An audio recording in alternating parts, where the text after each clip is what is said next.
Good evening, ladies and gentlemen. My name is James Roberts. Welcome to Effective, Efficient, Affordable and Accountable to You, the show that takes a good hard look at government here in Winstead and asks a simple question. Are you getting what you signed up for? Are you getting what your candidates promised? We've been off the air since early in January. I apologize for that. It's simply a matter of winter's normal complement of coughs, colds, general contagion. I hope we'll be back to a bi-weekly schedule going forward. Once again, as a reminder, the contents of this show are my own views. They do not reflect or represent the views of the Winstead Board of Education or of the Gilbert School Board, both of which organizations I sit on. There are a number of things going on in and around town, in and around our schools, which have not yet come to fruition, which we will talk to at greater length in future shows.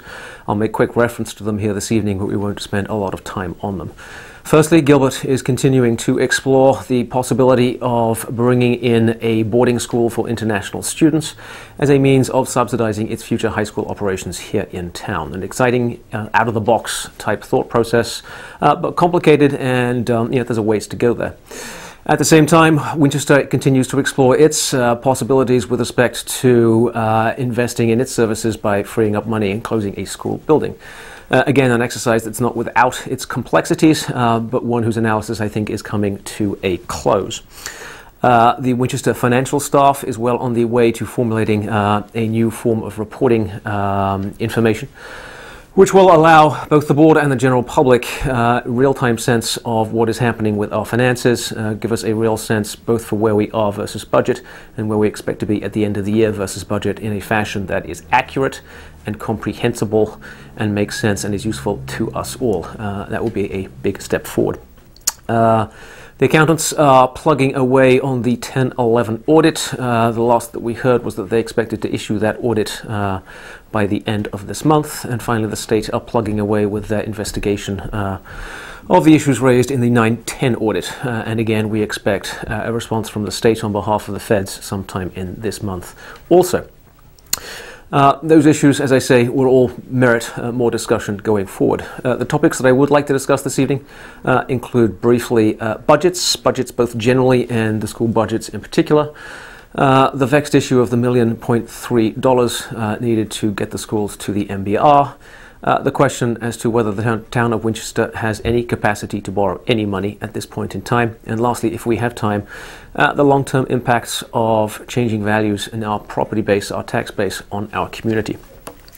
So let's start with budgets. In a general sense, budgets are very simple. Budgets are all about, do we want more services, better services, less services, cheaper services? Do we want to pay more in taxes or less in taxes? No one ever asks for less services and more taxes. That would make no sense. You can't run a government on that basis. People do routinely ask for two other things, however, which equally don't make a lot of sense. At one end of the spectrum, people routinely say, we are doing God's work. We are teaching kids, or we are helping seniors, or we are doing whatever special, miraculous thing that their board of government is actually engaged in. And because of that, the taxpayers are simply going to have to suck it up. The taxpayers are simply going to have to hand over whatever we say, whenever we say, year in, year out, in perpetuity. That is one end of the spectrum. The other end of the spectrum holds that government must shrink, must contract each and every year ad infinitum because none of us want to pay more taxes. These are both wedge viewpoints. They are brought up around elections, they are brought up around budgets to make a particular point. Neither represents the views of the majority of the community, and under neither can we actually construct a workable government. There will be times when we need to invest more money in our government. There will be times when we need to retrench and spend less. That is what a town is. A town prioritizes and invests money and saves money so as to be able to grow in the long term. At this point in time, I think it'd be fair to say that there is a general rule with budgets. Things get more expensive. The primary element of any budget in a governmental sphere is people. We have an amazing ability to promise to pay people more without ever thinking very hard about how we're going to pay for that. We have an even worse habit of celebrating, of clapping each other on the backs when we negotiate a contract that says 0 increase in year 1 and 0.5% in year 2 and 3% in year 3. all the while forgetting that that same contract provides for benefits to go up by 25% each and every year.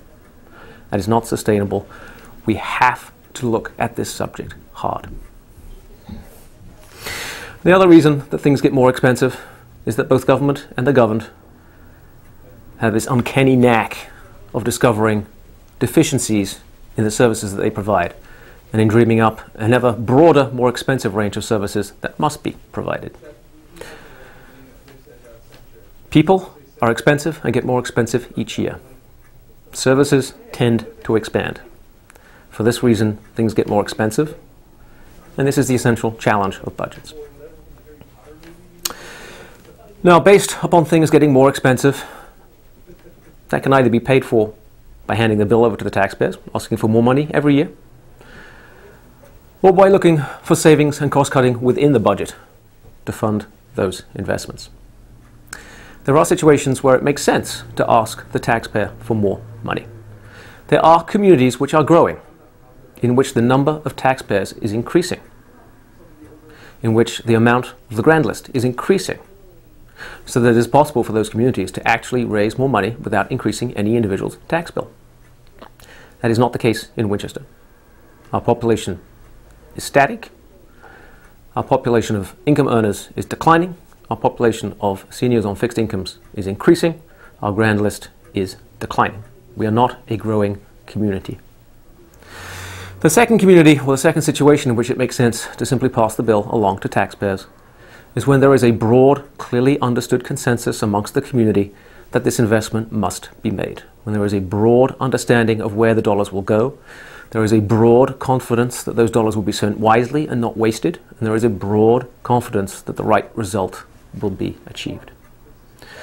Once again, that is not really the case with Winstead. We do not have a broad consensus about anything. The vast majority of people who would constitute such a consensus don't vote.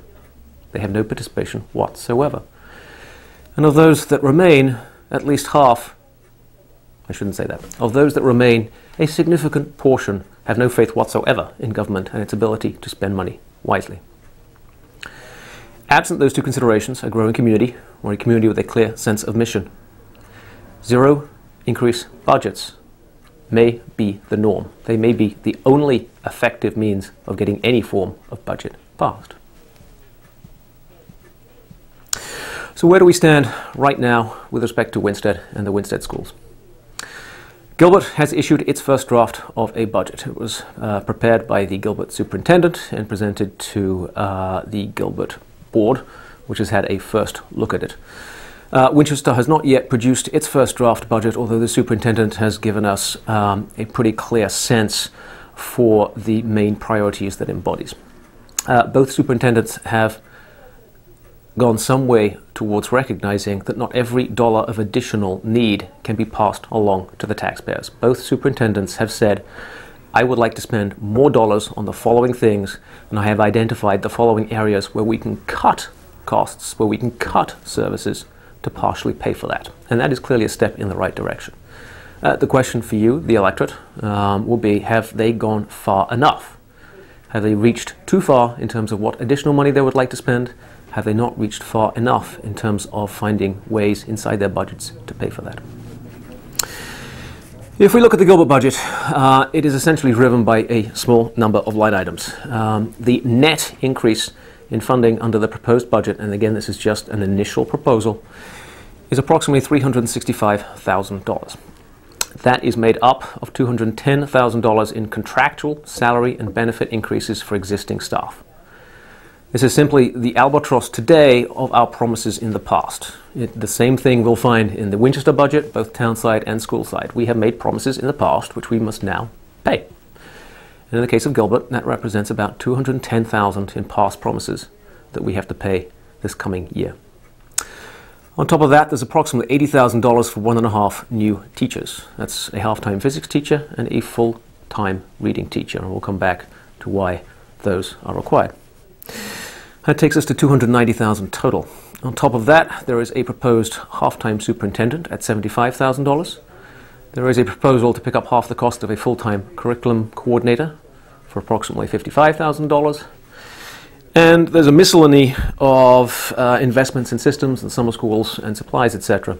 That brings the total gross spending increase to $465,000.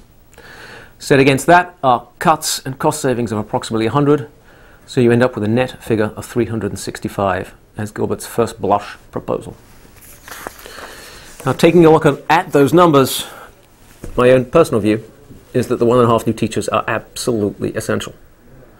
Gilbert has no physics program. I have never heard of a high school that has no physics program. We must be able to provide at least some physics tuition, and therefore a half-time physics teacher is, in my estimation, absolutely essential.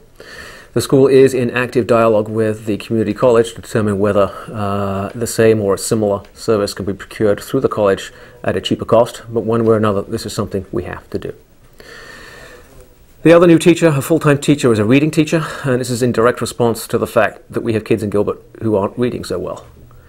You can't run a high school, you can't run a middle school if the children who are arriving can't read. That has to be fixed. Long term, we need to fix it on the Winchester side, because that's where the kids are coming from.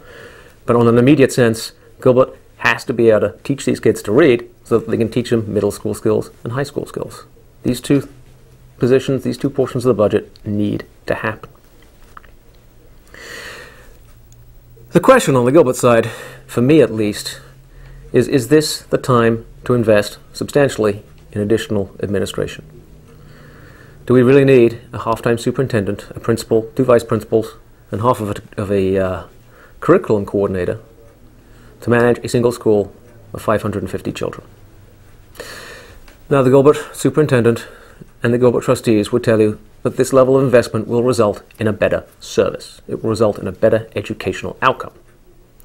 And one would certainly hope that that is the case.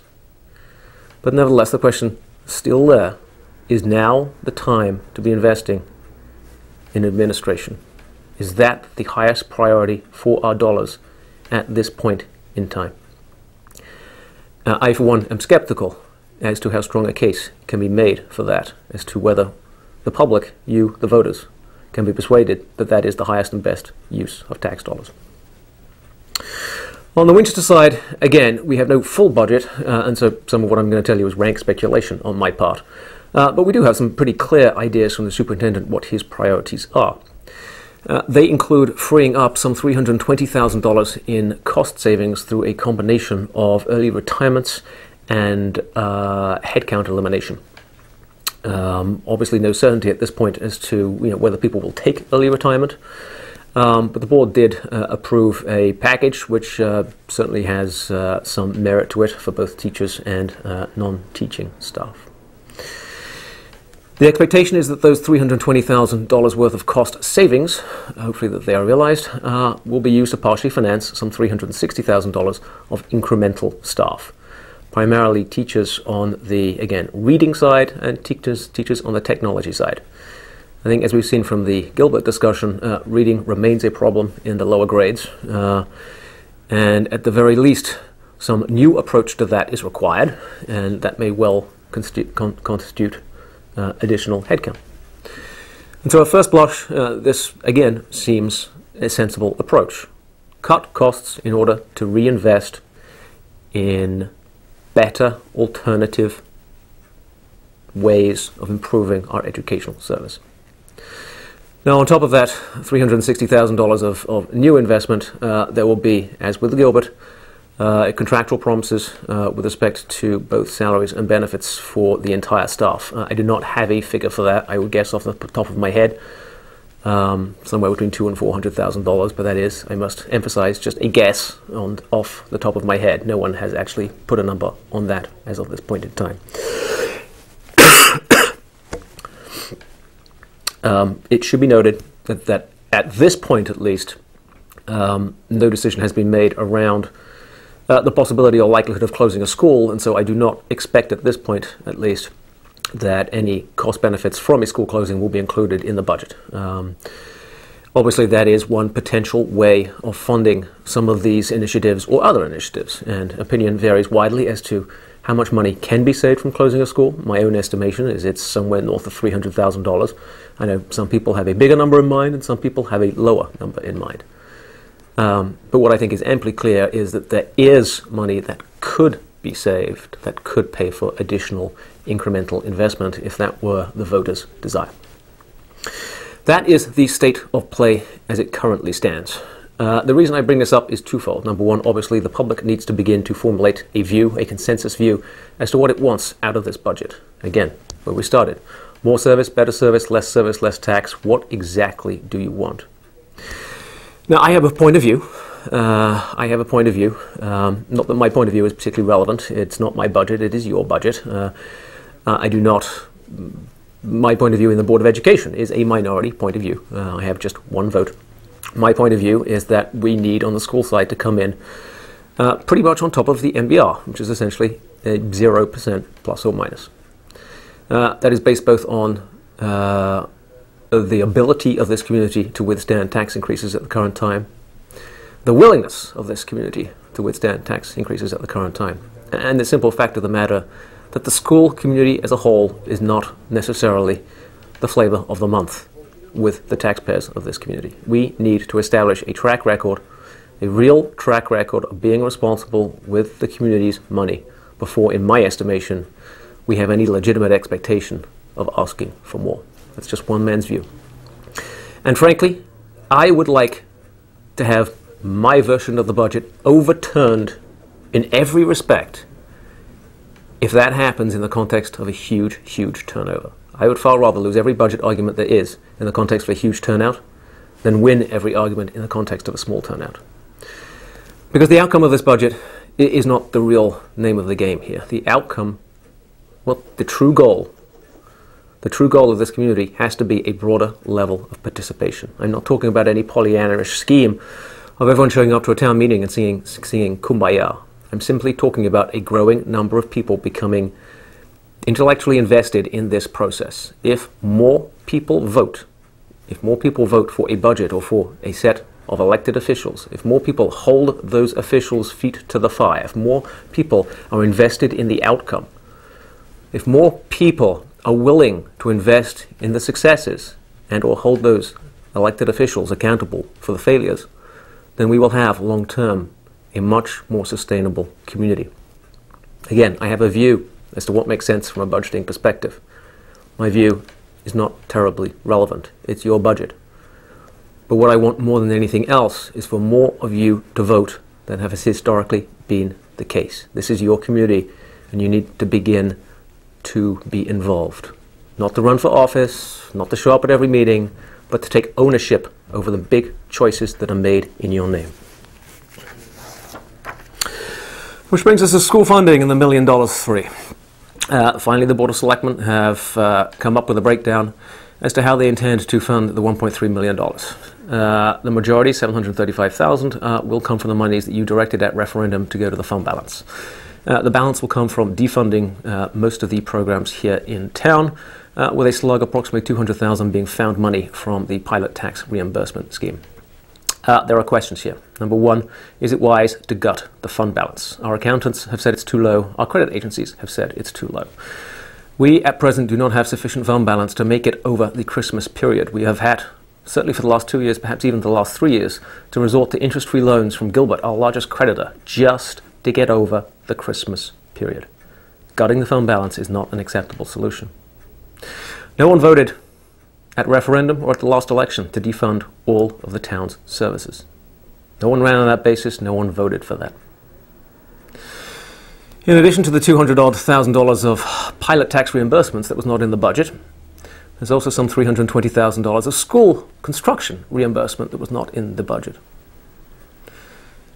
And there's still a question over whether there's another couple of $100,000 of sales tax proceeds, also not included in the budget. Between them, that adds up to some $700,000. Use of all three of those proceeds, two of which are secret, quote unquote, would eliminate the need to either gut the fund balance or to defund the town's services. There was also the question of the $636,000 of question costs arising out of the 9/10 audit. Selectman Clausen was prepared to make a motion on Monday that the $1.3 million be reduced by that amount. His Democratic peers found that degree of clarity and transparency shocking, and he was shot down. But the selectmen have implied that should monies be repaid to the federal government, that will come out of the $1.3 million. Now, ladies and gentlemen, that is not a stupid policy response for the community as a whole, but it does put the schools in a difficult position. More broadly, however, there's a simple question. If this money is to be paid, and by voting for the supermajority's Democratic selectmen, you have decreed that it should be, then we should recognize that the campaign promise was, we will reverse the underfunding of the schools. It was not, we will defund the town. Two defundings do not make a right. If this money is to be paid, it should be paid in the form of a supplemental tax. If the budget was underfunded, the reversal of that is to fund it. Raise the tax to make the payment. Thirdly, can the town borrow money? Given that the administration has decided to gut the fund balance, to remove all flexibility, all financial flexibility from the town, the only way we pay for a fire engine, should we need one, or the only way we invest in a school, or the only way we fix Candy's Bridge, is to borrow. The question is, can we? Let's reverse the question and ask ourselves, why do people lend towns money? In the first analysis, towns are easy to understand, they are transparent, they stick to their budgets, they create surpluses. Winchester, unfortunately, hasn't done so well on that checklist. We're not transparent, we're not predictable, we frequently change direction, we don't live with budgets. We fail the first leg of the stool.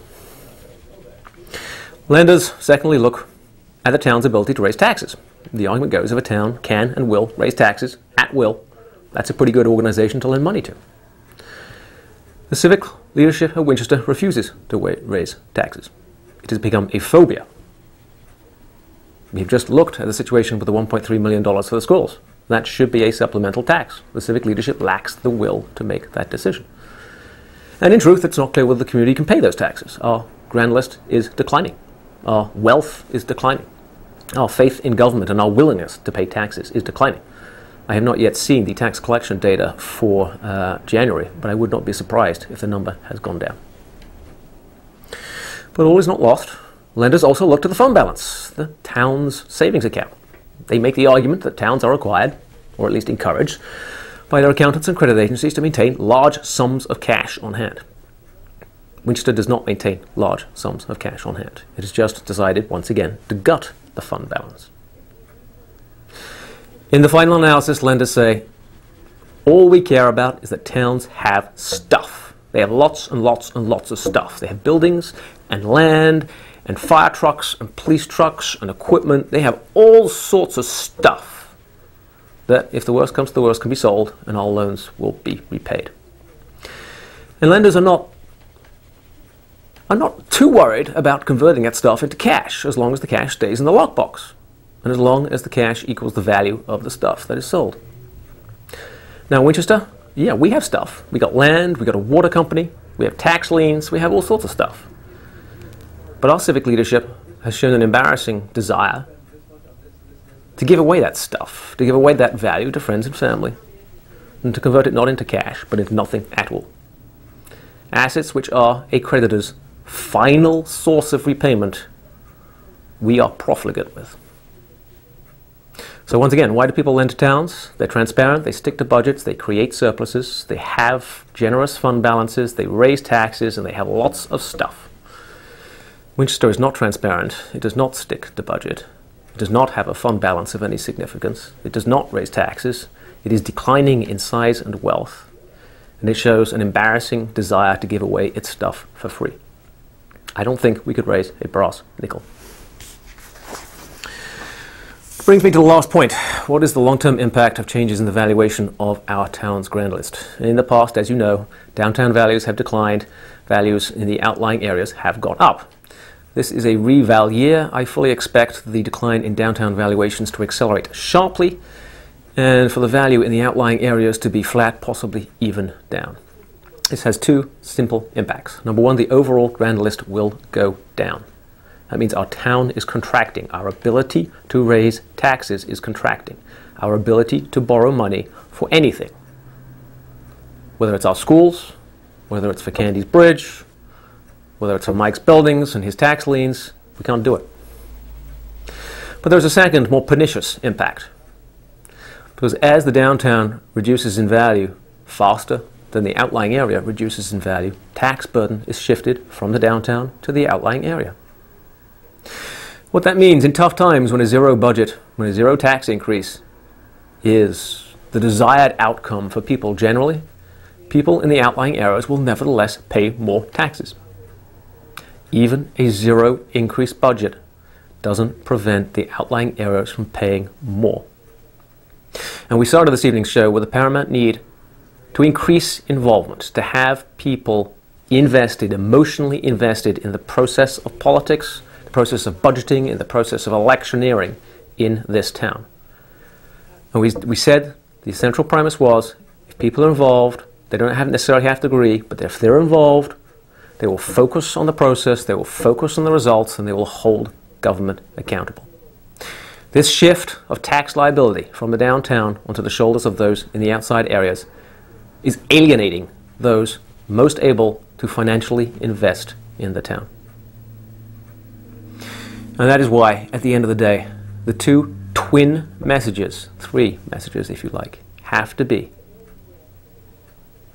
we have to stop the decline in our downtown. We have to revitalize the downtown. We have to increase the overall level of participation. We need to make people owners of this town so that they care, that they hold their government accountable. And the way we do that, ladies and gentlemen, as government, we have to be utterly transparent. We have to tell you what we plan to do, how we plan to spend your money on, what we're going to get for it, and we have to tell you after the fact, did it work, what would we do differently?